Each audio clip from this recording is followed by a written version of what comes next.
our call. Hello, everybody. We have Isabella here that is open to sharing a rather miraculous story regarding her son's health and wellness journey. Because here at CED Clinic, we like to promote, a full holistic approach to health and wellness, which incorporates, not only cannabis medicine, but more importantly for today's topic is how diet can impact one's mental, physical, emotional well-being. So Isabella, I would love to share the stage with you and tee it off with a simple question of, what inspired you to come online today and share the story of your son's health and wellness journey. What inspired me, Lily, and thank you for asking me to be here because I really did want to share this story. It's about a boy, like any other boy, who was born and was looking normal to everybody else, but the mother, me, had a feeling, just a feeling that something wasn't right. And I think that's how a lot of people experience something in their lives. They just know something's not quite right, but they're not sure what it is. And I had a background in early childhood development. I had an extensive background in teaching and lactation consultancy. And so I knew what to look for developmentally. And I wasn't seeing the things I needed to see. I knew something was wrong. And because I was breastfeeding, actually, I knew that whatever I did for my son, I would have to do for myself as well. But that's kind of the ending of the story. The beginning of the story starts with having a child who was not well. He wasn't well, and he was more than unwell. He began to deteriorate. So rather than become more and more neurologically organized while he was nursing, maybe 3, 4 months, you expect a baby's latch on to be comfortable. You expect them to be regulated. You expect them to start sleeping longer periods of time, maybe not through the night, but at least 4 hours at a time. And it wasn't happening. In fact, he seemed to be getting in more and more distress. And I took him to the pediatrician. I shared my concerns, and I was told, several things. And I hope no one takes offense at this, but I was told he's a boy and boys are delayed, and that, you had a girl first. And so that's why you think this boy is delayed, because girls develop so much more quickly. So, okay, I was willing to entertain that as a possibility for a little while. But Jonathan was very uncomfortable.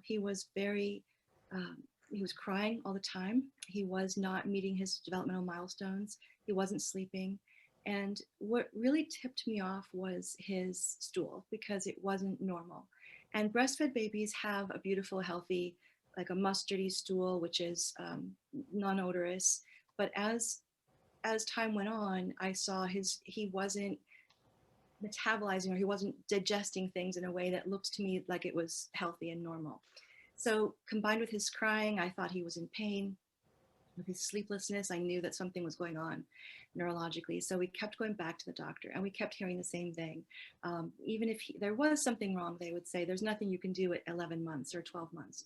You have to wait, you have to wait. So when he was still nonverbal at 13 months, I just knew something was really wrong, and he was going in the wrong direction. He became very hard to hold. He was always not a cuddly baby. He was very active, but he began to really reject physical sensations. He couldn't wear clothes. He would tear them off of himself. And he began to moan and groan a lot. He began to become very obsessed with certain things. These were all the hallmarks of autism spectrum diagnosis, as many of you are starting, you can recognize these at a glance now. But my primary concern was that I didn't have a treatment for this. I knew that there wasn't a treatment. So when I finally, told the pediatrician, we definitely need to be tested, their only testing was a neurological test. They could only test him through developmental things that I had already been doing at home. So when he was actually eventually diagnosed with autism at 2.5, it was severe. At that point, he was sleeping 45 minutes at a time. And he would wake crying and screaming. So he had never slept at all through the night for 2.5 years, and he had never been comfortable, and he had never been happy. And this is devastating for any parent, obviously, but I just had to, I knew, laser focus on it and figure out what was going on. So our pediatric neurologist had told us we were dealing with a child whose autism was pretty extreme, and it seemed to be degenerating. his development was flagging instead of going forward. She said we needed to institutionalize him. He would never be able to speak. He was definitely dangerous to himself and to others because he didn't seem to feel pain. He was walking around into things. He was hurting himself and keeping on going. So we didn't really trust that he would be okay even physically. But she did say, you have to institutionalize him because you will ruin your marriage and it will ruin your daughter's life as well. So that's just an abbreviated story of like the first 2.5 years. And I was so, so, so lucky because at this point, I had a few friends who were much more knowledgeable than I was. They had kids who were a little bit older. They had heard of the connections between food and behavior. And I remembered I must have been 13 at the time, and I'm really dating myself because Doris Rapp was on Phil Donahue. And I don't know if you guys even know who that is. I But, do. okay. Phil Donahue had Doris Rapp on, and she was saying foods can cause behaviors in children, allergies in children. Food allergies can create behavioral and emotional issues. And she was vilified. She was attacked and she was put down, but she was so dignified in her demeanor and she was so determined as a doctor, and I just admired her so greatly. I probably was 13 and I had that piece of knowledge tucked away in the back of my brain, and I remember pulling that out thinking maybe there's a connection here. And I spoke with friends who said, you might want to think about food allergies. So I decided to do an elimination diet, which is not easy when you have other children and a husband and your spouse, who doesn't want to do those things. But I figured it's much better for me to cook one thing for everybody rather than different meals for everyone. That's too much to ask of a mom. Mm-hmm. So I decided that everybody was going to be on the same diet. So uh, if you're familiar with the Feingold diet, that is a diet that takes away all preservatives, all food colorings. There are things called salicylates and phenols in foods, and some people think these are problematic. So I was experimenting with that, but that wasn't enough. Clearly, it wasn't enough. My son's behavior was violent, it was extreme, and we knew that it was a desperate situation. And every day that went by, we found he was deteriorating. He was also having what you would call small seizures. They're called, I believe they're called petit mal seizures. I think there's still the terminology, but they were very small and they were unnoticeable to anybody else. But it was my daughter who first noticed them because she'd say, Mommy, he's in a trance. He's going into a trance. So she actually noticed when he would get the glazed look in his eyes and he wasn't blinking and he couldn't move. And this would just last until it lasted, and then it was over and he would cry or he would fall asleep. But this was a terrible realization that he was having serious neurological complications. And I thought, well, surely that can't be connected to food. I need to get a medicine. I need to get more information. So pediatric gastroenterologists would say no. This is 22 years ago. They said, no, there's no connection. It's not the food. We can give him this medicine. We can do this test. And I thought, no. They said we can do a biopsy, but I didn't want him sedated because I didn't know what his neurological situation was. But it was really the stool that tipped me off that it could be a digestive issue. And I remember, Doris Rapp saying digestion and food and brain behavior. So I began to really explore this idea that what we eat, if it is metabolized right, great, wonderful, we take it for granted. But if it's not, if we can't digest it properly, we feel crummy, and we're adults and we just kind of power through our day, or else we just don't eat that again, or we don't care. Yeah. But no, we want our pizza and coffee, we want all that stuff, but babies can't say anything. They don't have those subjective choices. So it's really okay to impose something on them at that age. So I decided that I would put him on a gluten-free and dairy-free diet. And one of the reasons I did this was because Karen Sarusi came out with a book that was called Unraveling the Mystery of Autism and PDD. That's pervasive developmental delay. And she made this connection that her son's gut had been harmed, that it was what's called leaky gut, and that she needed to take gluten and casein, which is the protein in dairy, out of his diet.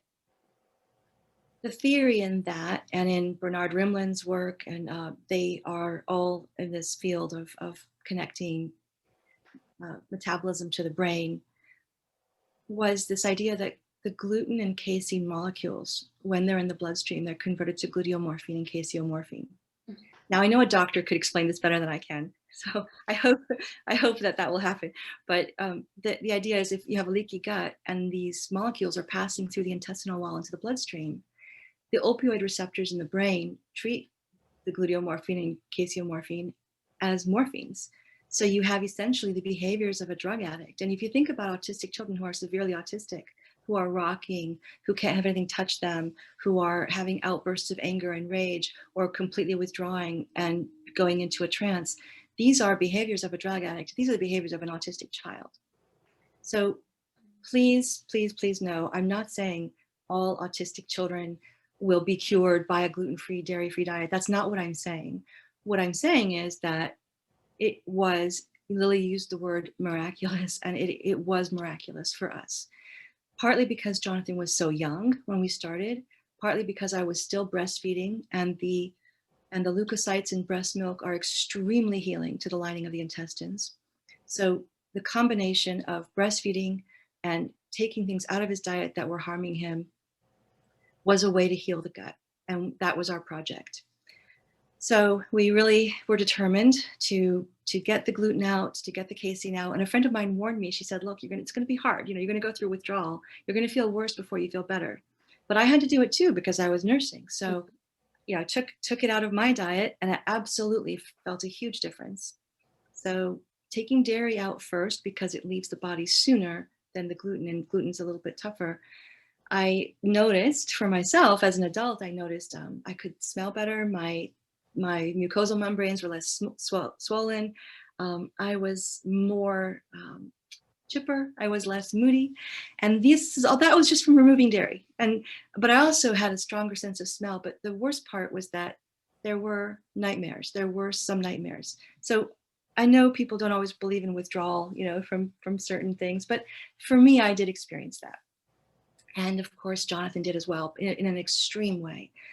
We both had rashes. He had eczema. That got worse, and then it just started to get better, strangely enough. And 2 weeks later, I decided, okay, let's try gluten. And that was amazing. So his violent behavior stopped with the removal of dairy. It stopped after 2 weeks. He was no longer crashing into things, hurting anybody he could by just being too aggressive. It all went away. But he still had a whole world of a shroud, hanging over him, a fog. And with the removal of gluten, within 2 weeks, his seizures stopped. They just went away. So he stopped having seizures. He stopped being violent. He stopped being aggressive. And now I was suddenly left with this little boy who had almost basically missed the first 3 years of his life. It was as if he had just woken up. And he was an infant, because developmentally and socially and emotionally, he was at a 9-month level. Cognitively, he was at a 10-month level. He was very, very young, and he needed a lot of help from the early intervention program. So at that point, and it did take about 6 months for us to you qualify, and then you have to wait for the services. It's a very long and difficult process. And I think it's much more difficult for mothers who don't have English as their first language. So it really made me aware of the socioeconomic inequities, and just obtaining this information, being able to be aggressive about interventions, how difficult that must be for so many people. So it made me a little bit of an activist in that way, that I wanted to reach a lot of moms and dads. But after his seizures went away, he was still an infant. So I had to learn all these behaviors. Early childhood intervention only gave us a 2 or 3 hours a week with an OT, an occupational therapist, and an hour a week with a speech therapist. And then they said, well, he'll be in kindergarten soon enough. And then he'll have an IEP, which is an individualized education plan. Now with those, you get all sorts of services, but I didn't want him to have to need services. So I did quit my job. I was a preschool teacher at the time. And I stayed home with Jonathan. I learned everything that the occupational therapist was doing. I I bought all the same toys online. I read all the same books. I just did a crash course in floor time, which is, we in psychology, we call it floor time, when you're on the floor with the child, teaching them through play. And you do this for 5, 6, 7, 8 hours a day. And little by little, Jonathan began to recover. He began to learn skills, but it was because this fog had lifted. And I was so happy. I was so thrilled because I thought, I can do this. I know what to do here. I know how to teach a child. I know how to guide a child. I know how to repair the damage. But then this terrible thing happened where we were in a hurry to get to a friend's house. He had his first play date again because he was not invited anywhere. And I rushed to make his favorite dish, which was pasta. And I made that really quickly. There were all sorts of gluten-free pastas, all sorts of things that were on the market just barely then, but now there are lots. I made him this bowl of pasta. He ate it. We got in the car and we got to our friend's house, and he was a different child. He was aggressive. He was violent again. I was distraught. I thought, oh my gosh, he was safe in the context of our home, but the fact that I can't take him out of the home means he didn't really make the progress that I thought he did. And then we were in the car and my daughter started screaming. She said, Mommy, he's dead. And it was because he was having a real seizure. And it was with his eyes open, but he couldn't be reached. He couldn't move. It seemed like he wasn't breathing. So I pulled the car over. I was distraught. I said, this gluten-free, dairy-free thing doesn't work. It was all a hoax. I was devastated. I got home and I was a wreck because he was a wreck, and he began screaming and crying, and that continued for several days. And when I looked on the counter later that evening, I saw I had grabbed the wrong box of pasta. My husband had put a regular pasta box on the shelf in the back for himself. Yeah. He had stashed one back there and I didn't know. The hidden treasures. Oh, No. so I saw that I had used regular wheat pasta, that my son had ingested gluten. It was, you know what it was, Lily? It was a gift. It was a gift because what mother ever wants their child to have like a control, like a challenge, Right. Your child's better, so let's do a challenge and make them feel awful, Yeah. You're just going to say no and take it on faith. But the fact that he had this blind challenge that I didn't even know about it was incredible. Wow. So it was a true gift. And that really confirmed for me that we were on the right track. Mm-hmm. So little by little, we went gluten-free again, obviously right away. And we were still eating for about 6 months. This is what we ate: turkey breast or chicken breast, cooked in a little bit of olive oil. We had brown rice with no butter, just a little olive oil, a little salt. And we had either spinach or broccoli steamed with garlic and olive oil. That's it. For 6 months, that was breakfast, lunch, and supper. So, inadvertently, I looked and felt amazing and wonderful after 6 months. And, and of course, my husband was probably, grabbing hamburgers on the way home from work without, just like coming home, hiding the wrappers. But my daughter was happy as well. And little by little, Jonathan just grew and grew and grew exponentially, as babies do, as children do. They grow exponentially. That the brain is so plastic, and so all of this incredible plasticity allowed me to help him recover all of his lost skills. Wow, that's and it is an incredible story. So this is the first time I'm hearing of this. I had almost purposefully asked. I said, when Dr. Caplan had mentioned this story, I said, oh, I want to hear this firsthand. I want to experience this. Don't give me the cliff notes. Let me experience this in the same way that our audience would. So my jaw had hit the floor, and I'm nodding along, and that's amazing to hear that. There's something to be said about a mother's intuition, but then there's also something to applaud in wanting to educate yourself and taking your prior experience. You mentioned being, a preschool teacher, also already having raised a child, with your daughter. And so by having those real life clues of realizing, okay, something is off, and the action to take that, and then even that step further of incorporating what you've learned from the occupational therapist and really incorporating that into Jonathan's lifestyle and taking your family and through that diet change. When I think a lot of people misunderstand when you are having a elimination diet or then ultimately choosing to live a dairy free or grain free lifestyle, that it is, if anything, more of an enhancement than a restriction, because you know how not only your body reacts but your family, and to see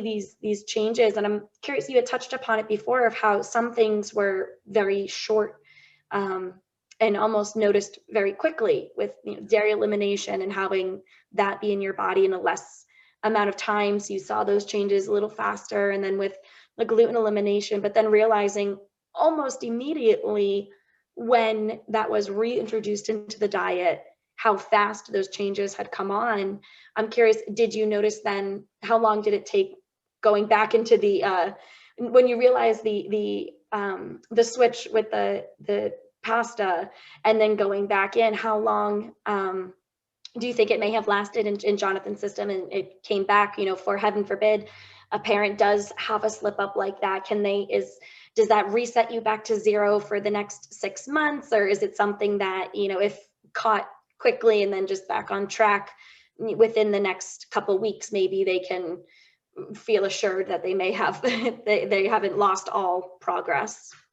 You're bringing up several very, very important things. And I love this question. And thank you for asking it, because it is probably what lingers over people's heads, it hangs over their heads wondering, what do I do now? And how long will it take? And what have I done?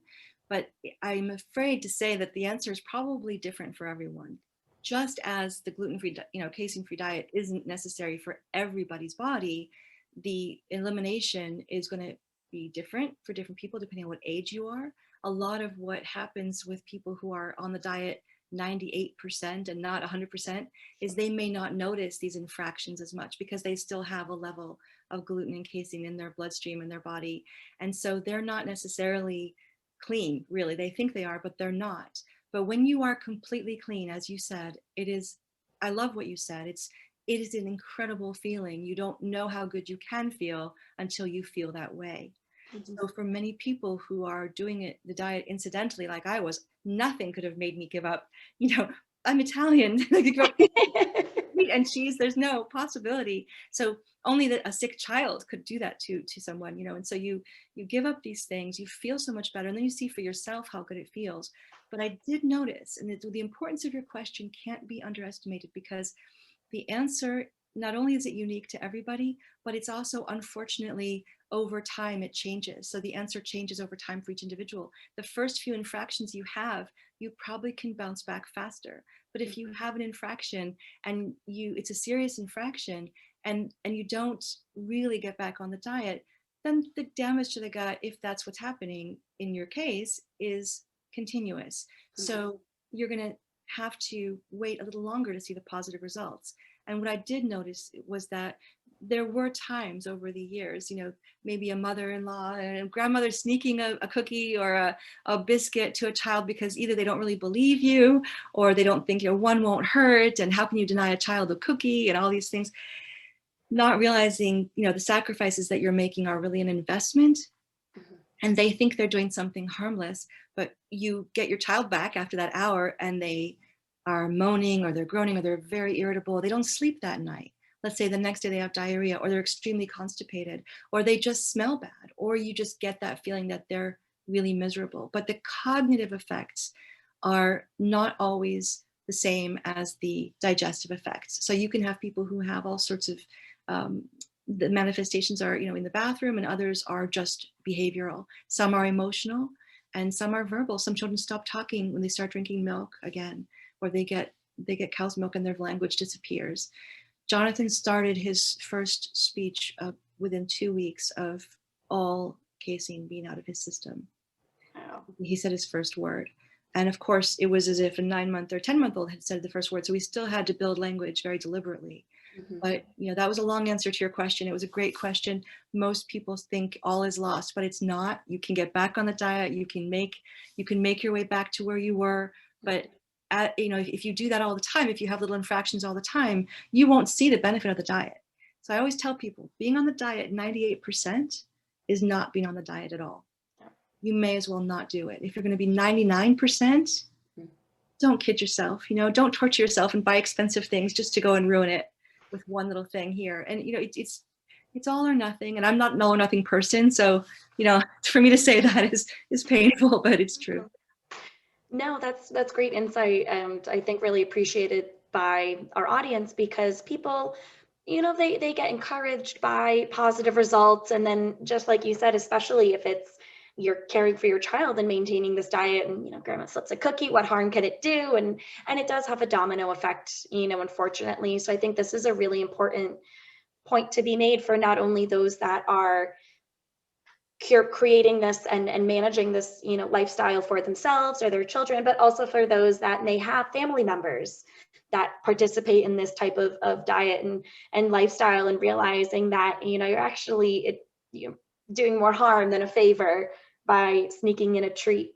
And Exactly. I guess really what I'd love to ask is if you have any resources that you'd recommend, if you think that parents may, if someone's nodding along and listening to this and realizing, oh, maybe they have a child or a loved one that may have similar symptoms, and they'd like to explore this type of diet, or maybe educate themselves more of someone that is already going through this. Do you have any recommended resources, or somewhere that you'd like to point people that may have been helpful for you? Absolutely, absolutely, I do. Thanks to my friends Sharon Stewart, and to, again, Karen Sarusi, who's the author of that wonderful book. Those There are so many things that we found, that Sharon found for me on the internet, because I wasn't computer savvy back then. I was just throwing myself into all of the research that was done on the connection between physiology and neurological changes. So I was reading primary research articles, which I don't recommend for everybody, because unless where the studies, how they're funded, and who's doing them, and if they're peer reviewed, they may not be as relevant to you. And I just happen to geek out and love those kind of scientific journals. Other people, I think, would benefit more from some lay publications that are very accessible, that still have the science in them. And one of them again, it's Karen Sarusi's book, and the other is a really excellent cookbook slash explanation book, which is by Lisa Lewis. I believe it's her PhD thesis, and it's called Special Diets for Special Kids. So Oh, Special Diets for Special Kids, you can find it online, I'm quite sure. And there are many others that are now out that were not out 20 years ago. 20 years ago, I was really grasping in the dark, but now there's a plethora. And so you can go online, look up gluten-free, casein-free diet, and find, maybe Lisa Lewis even has a blog, or some of these researchers have a blog. Bernard Rimland was a big believer in in the connection between metabolism and neurology. So I think that you could look up anything he wrote and be pleased. But if I were to also give a tiny other piece of advice, it would be that be prepared. Your family, your extended family, brothers, sisters, aunts, uncles, are not all going to be on board, and they're not going to either understand it or believe it, or maybe they've rejected the diagnosis. Maybe they don't accept the diagnosis, and they just say he's fine or she's fine, and they don't want this child to suffer. They think it's suffering. But back to your point, Lily, it isn't suffering. It's the gift. It's the gateway toward a better life, toward more happiness. And ironically, those flavors of the foods that you eat, the whole foods, are better, and you appreciate food and enjoy food even more. mhm. You would be surprised at how many things go away when you do this type of diet, if these are the things that your body is not wanting to have, right? So again, we're talking about a subgroup of autistic children. We're talking about a subgroup of people who may have fibromyalgia, connective tissue diseases, early onset diabetes, or even type 2, or all of these subgroups of autoimmune um, diseases as well. When we talk about inflammation, I think we have to remember that everyone's going to respond a little differently, and unless you take sugar out too, you may not see the stabilization, because stabilizing blood sugar is essential. Mhm. But ironically, the gluten-free, casein-free diet kind of does that if you stick with whole foods. What I wouldn't suggest is, and I was lucky because they didn't have these replacements, but now they have replacements. They have gluten-free cookies and dairy-free milks. I would suggest not using replacements. So if you are just interested in this diet, one of the things I really recommend is not buying all of these gluten-free substitutes, because the substitutes, they taste like substitutes, and they put more sugar in them, or they put more fat in them to make them taste good, because they don't have wheat and they don't have milk and butter. So try to avoid all of that and just go clean. You'll save so much money. You'll save so much arguing from your children, because they won't be trying to get something that, out of the cabinet. So just chicken, turkey, organic if you can, spinach, broccoli, and brown rice. If you can do that for 6 months, and you don't feel better, come back to me and tell me, and I would love to talk to you more. But I think I don't want to overwhelm everyone, and there's a lot more to the story, but I don't want to overwhelm everyone. No, I can't thank you enough. I think this offers such valuable insight to many different topics in regards to, first off, being trusting your instincts, understanding that there is a serious bond between mother and child, and really understanding when something doesn't seem right, and giving yourself the permission to follow that question, and then having that tenacity to want to make sure that you are doing whatever you can for your child. And that's something, that I think everybody can get behind.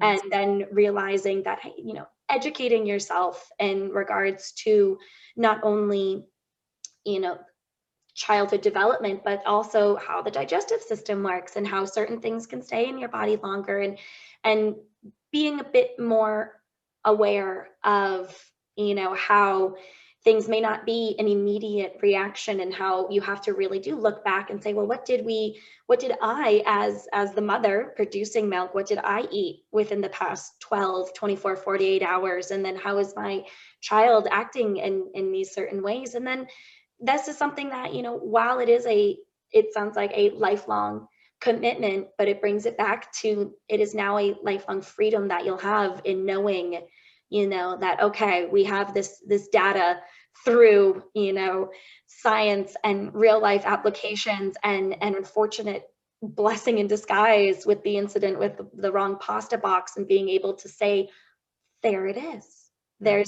There's that piece of the puzzle, and now you can confidently say, no, no, we know exactly what works, and it actually, I hope, offers a bit more comfort and confidence in those decisions. And we can't thank you enough for sharing your story. I will be including those names that you've listed, for resources for people to look out. If they have any other questions, I'm sure they can always reach out to Dr. Caplan at CED Clinic. And if they would like to have an introduction with you, I'm sure you two can figure that out, privately. But, we just can't thank you enough for sharing your story. And how is Jonathan today?